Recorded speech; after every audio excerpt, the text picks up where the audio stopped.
जय श्री राम, जय हनुमान। पितृपक्ष में कैसे करें तर्पण, सभी का प्रश्न होता है। हम आपको अपनी मति के अनुसार सरल विधि बताने का प्रयास करते हैं।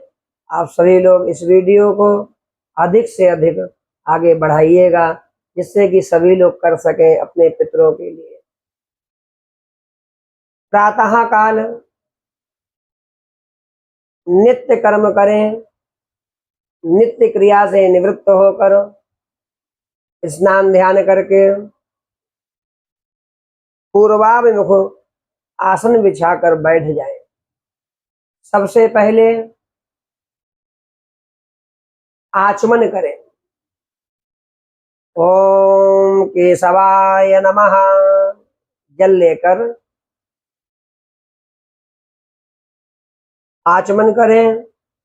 ओम माधवाय नमः, ओम नारायणाय नमः, और फिर जल लेकर हाथ को धो लें। पवित्रे धारणम, पवित्री पहने अनामिका उंगली में, इस वाली में, छुगनिया के बगल वाली में। जो कुशा की बनी हुई पवित्री होती हैं उनको पहने। दाईं ओर कुशा भी लगा सकते हैं। और सबसे पहले शिखा बंधन करें, आसन की शुद्धि करें और संकल्प करें। संकल्प में जो भी आप पढ़ सके पढ़ें। देश काल, कौन सा महीना है, कौन सा मास है, कौन सी तिथि है, कौन सा वार है। तो कुछ भी ना कह सकें तो देव ऋषि मनुष्य तर्पणम करिष्ये। देवताओं के लिए, ऋषियों के लिए और पितरों के लिए हम तर्पण करने जा रहे हैं, ऐसा भाव प्रकट करें। संकल्प में पढ़ें। संकल्प में अक्षत, पुष्प, द्रव्य और जल लेकर संकल्प करें। एक पात्र आगे रख लें, जल रख लें। सबसे पहले देवताओं को जल देना चाहिए। देवताओं को जल जो है देव तीर्थ से देना चाहिए। देव तीर्थ वाला भाग जो है उंगलियों का, ये भाग जो है देव तीर्थ कहलाता है। यहाँ कुशा रख लें, अक्षत, पुष्प, चंदन और देवताओं का नाम लेकर दिया जाता है। ब्रह्मा तृतीयताम, विष्णु तृतीयताम, रुद्र तृतीयताम, 24 देवताओं को दिया जाता है। आप बहुत अधिक नहीं कर सकते हैं, तो आपसे जितना हो सके देवताओं के लिए जल प्रदान कर दें। एक एक अंजलि एक एक देवता को अर्पण किया जाता है। और देवताओं के बाद में ऋषियों को देना चाहिए। देवताओं को जल देंगे तब हमारा जनेऊ जो है सभ्य रहेगा, सीधा रहेगा। और ऋषियों का जब नंबर आएगा तो हमारा जनेऊ जो है कंठी बन जाएगा, गोल हो जाएगा। और ऋषियों के लिए कनिष्ठा के बगल ये वाला हिस्सा जो होता है, इससे जो हमको है ऋषियों को देना है। एक ऋषि को 2 बार 2 अंजलि जल देना चाहिए। और इसमें जो है कुशा, जौ, चंदन और पुष्प रख लेना चाहिए और जल देना चाहिए उत्तर की ओर। शनकस्त्र पियाताम, शनकस्त्र पियाताम, इसी प्रकार 7 ये ऋषि होते हैं, इनको जल देना चाहिए। एक ऋषि को 2 अंजलि जल। इसके बाद में जनेऊ हमारा सभ्य हो जाएगा। और जिस प्रकार देवताओं को जल दिया था उसी प्रकार जो है मरीच आदि का तर्पण करना चाहिए ऋषियों का। इनको जो है देवताओं की तरह एक एक अंजलि जल देव तीर्थ से देना है। इसमें अक्षत, पुष्प, चंदन और कुशा रखकर एक एक अंजलि जल देना चाहिए। ये जो हैं ये 9 ऋषि होते हैं। और इसके बाद में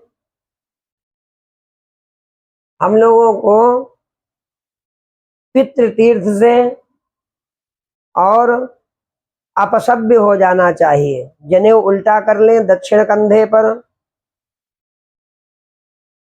दक्षिण मुखो मोटक लेकर 3-3 अंजलि जल तिल सहित वाम घुटना मोड़कर पितृ तीर्थ से देना चाहिए।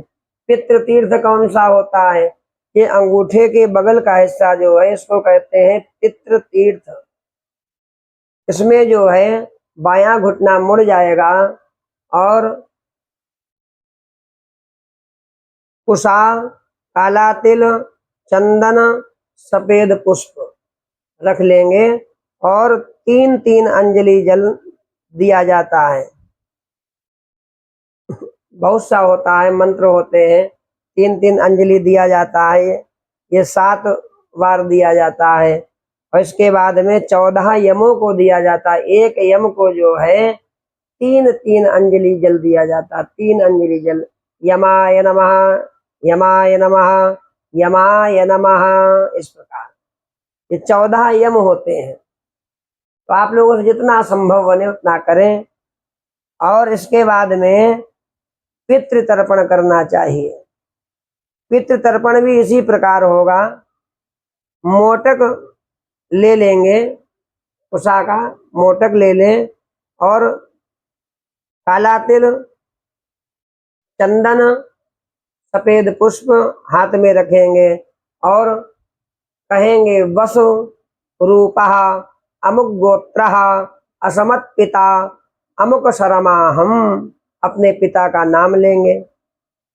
तृप्यदामिदं जलम तस्मै स्वधा, तस्मै स्वधा, तस्मै स्वधा। एक एक पितृ को इस प्रकार गोत्र का नाम लेकर, पिता का नाम लेकर और 3-3 अंजलि जल देना चाहिए। पिता बाबा परबाबा, माता दादी परदादी।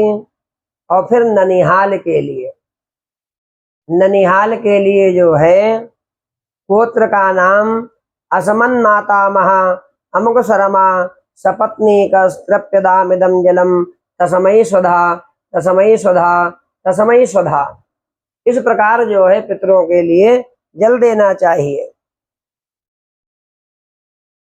पूर्व मुख करके सभ्य हो जाएं और थोड़ा जल चढ़ाना चाहिए। एक श्लोक है, आ ब्रह्मत पर्यंतम देव ऋषि पितृमानवा। इस प्रकार ये श्लोक है, आगे भी है। जल चढ़ाना चाहिए। जितने भी हमारे पूर्वज हैं जिनको हम नहीं भी जानते हैं उनके लिए भी सबका कल्याण हो, जल की धारा दें। इसके बाद में अपसभ्य हो जाएं, जनेऊ को उल्टा कर लें और दक्षिण की तरफ देखते मुख करके अंगोछे का अपना खूंट जो है जल में भिगोकर निचोड़ देना चाहिए पृथ्वी पर, मंत्र पढ़ते हुए। इसके बाद में भीष्म पितामह जी को जल देना चाहिए। कहीं कहीं पद्धतियों में सभ्य होकर है, कुछ पद्धतियों में अपसभ्य होकर है, जिससे हम आपको बता रहे हैं इसमें तो अपसभ्य होकर है। 3 अंजलि जल भीष्म पितामह जी को तर्पण में अवश्य देना चाहिए। इसके बाद में सभ्य हो जाएं, पूर्वाभिमुख निम्नलिखित मंत्र से पुष्प गंध तुलसी आदि लेकर अर्घ दें भगवान सूर्य को। ये ही सूर्य सहस्रासो तेजो रासे जगतपते अनुकंपाय माम भक्त्या गृहाण अर्घम दिवाकर। भगवान सूर्य को अर्घ प्रदान करना चाहिए। इसके बाद में ब्रह्मादि देवानाम पूजनम, ब्रह्मा विष्णु महेश सबका ध्यान करें, दिशाओं को प्रणाम करें और हाथ में जल लेकर कहें पितृरूपी जनार्दन प्रियंता नामम। हाथ के जल को पृथ्वी पर चढ़ा दें। इस प्रकार ये तर्पण की सरल विधि हमने आपको बताने का प्रयास किया है। विधि तो बहुत बड़ी है, धीमे धीमे सबको आने लगेगा। आप सभी लोग आरंभ करें, अपने पितरों के लिए अवश्य करें। पितरों के कार्य में बिल्कुल भी शिथिलता नहीं करनी चाहिए, बिल्कुल भी आलस नहीं करना चाहिए, अवश्य करना चाहिए। तर्पण करो, श्राद्ध करो, ब्राह्मणों को बुलाकर भोजन कराओ, श्रद्धा से दान दक्षिणा देकर उनको विदा करो। इससे हमारे पितृगण जो हैं अवश्य प्रसन्न हो जाते हैं। तो पितरों की प्रसन्नता के लिए पितृपक्ष जो है ना, ये पितरों का समझिए होली दिवाली है, उत्सव है, महोत्सव है उन लोगों के लिए 15 दिन का।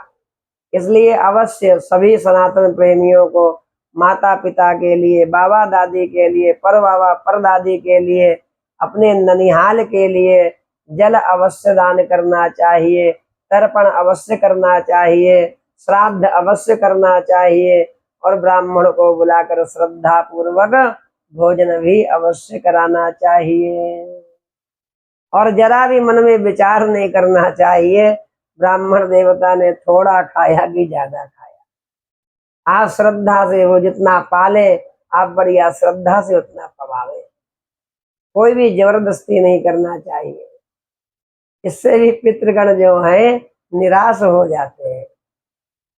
पितृ हैं, कभी थोड़ा खाने का मन है, कभी ज्यादा खाने का मन है, कभी कुछ खाने का मन है, तो बढ़िया से पकाओ, बढ़िया से भोजन बनाओ, तुलसी दल डालकर ठाकुर जी को भोग लगाओ और ब्राह्मण देवता को बुलाकर बढ़िया सबसे पहले उनके चरणों का पाद प्रक्षालन करो, चरणों को धो, बढ़िया तौलिया से पोछो, अमौसा से पोछो और फिर जो है ब्राह्मणों को बढ़िया जिमाओ, श्रद्धा पूर्वक हाथ धुलाओ, कुल्ला कराओ, चंदन लगाओ, माला पहनाओ और बढ़िया दान दक्षिणा वस्त्र आदि सब उनको दान करो, जो भी आपकी श्रद्धा हो।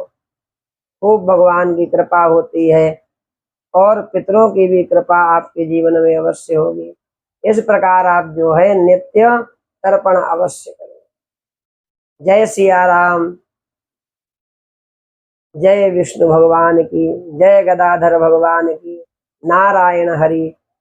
इस वीडियो को आप अवश्य अधिक से अधिक लोगों को भेजें और बताने में कोई त्रुटि हो गई हो तो क्षमा करें, क्योंकि सरल विधि कुछ ज्यादा होती नहीं है, क्योंकि विधियां जो हैं शास्त्र की बहुत बड़ी बड़ी हैं। परंतु ये है कि लोग कुछ ना कुछ करें अपने पितरों के लिए, जिससे कि सबका उद्धार हो, सबके घर में सुख और शांति की वृद्धि हो। नारायण हरि नारायण।